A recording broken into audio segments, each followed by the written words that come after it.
Bismillahirrahmanirrahim. Assalamualaikum warahmatullahi wabarakatuh. Di sini saya akan membuat video untuk memberikan panduan kamu bagaimana cara mengerjakan tugas praktek untuk menguji hasil konfigurasi jaringan ya. Yang pertama di sini silakan sudah diunduh ya topologinya ya ini ya. Filenya ada di Google Classroom ya.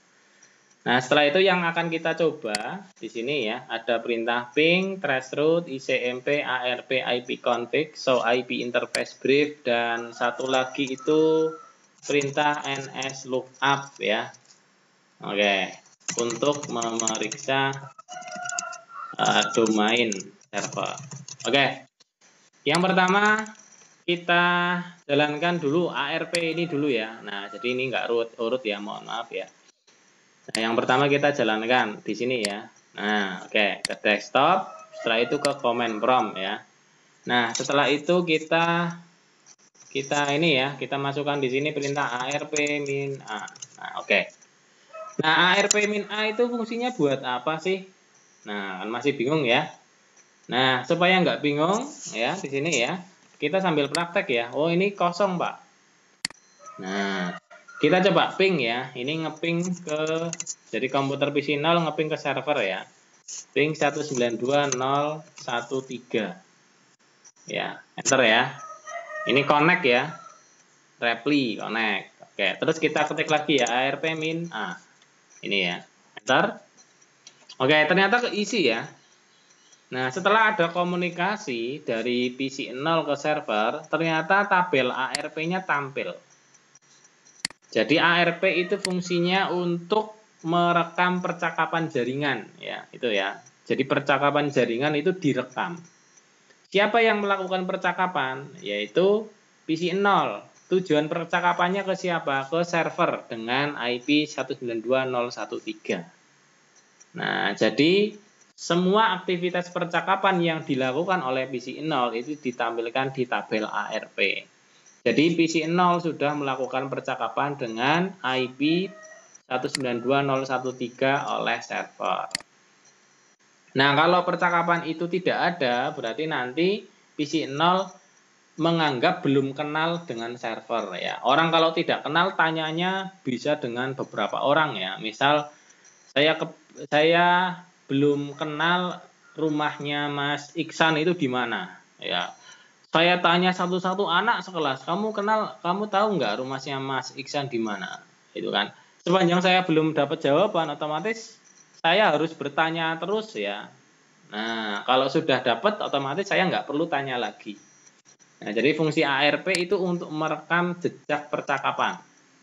Kalau jejak percakapannya sudah ada, ya kita punya, ya otomatis untuk melakukan percakapan ulang kita tidak bertanya ulang, gitu ya. Atau istilahnya di jaringan itu ada pesan broadcast gitu ya. Nah, jadi ini fungsi ARP ya, tampil ketika ada percakapan. Untuk membuat percakapan ya dengan perintah ping gitu ya. Ya, ping gitu kan, tes koneksi gitu kan. Nah, ping itu istilahnya kamu nyapa gitu kan. Nah, kamu nyapa orangnya membalas percakapan kamu apa enggak gitu kan. Apa cuman di read doang gitu kan. Kalau di read doang ya sama seperti request timeout gitu kan. Tapi kalau dibalas hai terus sana balas hai juga, berarti percakapannya tercatat ya. Oke. Itu ya tentang ping dan ARP. Kemudian kita lakukan penelusuran ya, traceroute ya, ya. Kita akan melacak penelusuran ke sini ya, dari PC 0 ke PC 1. Di PC 0 ini ya ke PC 1 ini ya. 192.022 ya, enter ya. Nah, oke, menunggu ya. Nah, ternyata sampai ya. Jadi untuk sampai ke PC 1 ya, PC 0 menuju ke PC 1 dia melewati 3 jalur ya. 1 2 3. Kita hitung ya. Jalur pertama, jalur kedua, jalur ketiga.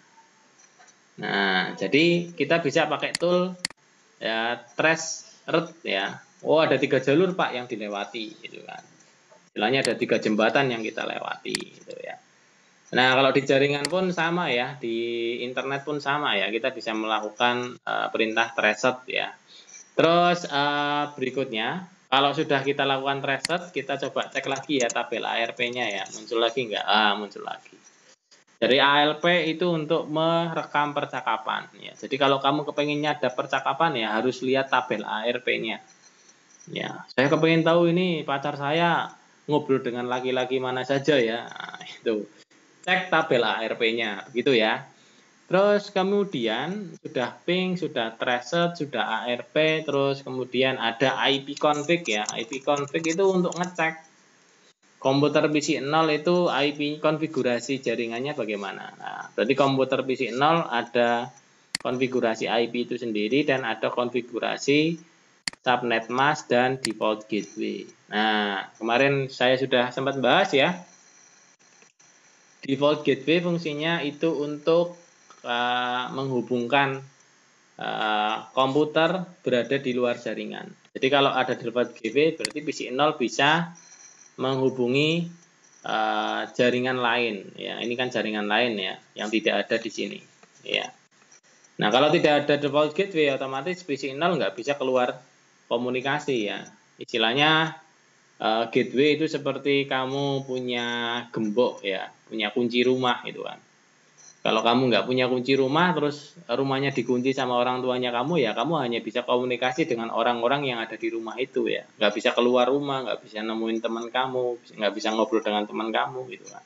Atau bisa dianalogikan gateway itu sama seperti HP-nya kamu itu kan. Ada gateway ya saya bisa ngobrol dengan teman saya yang tempatnya itu berlainan ya, ada di tempat lain ya. Nah, sama juga ya.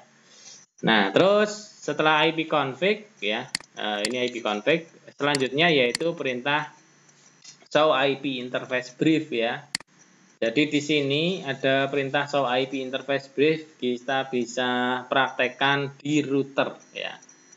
Jadi fungsi perintah itu tuh untuk ngecek ya, settingan IP-nya router itu kebalik apa tidak.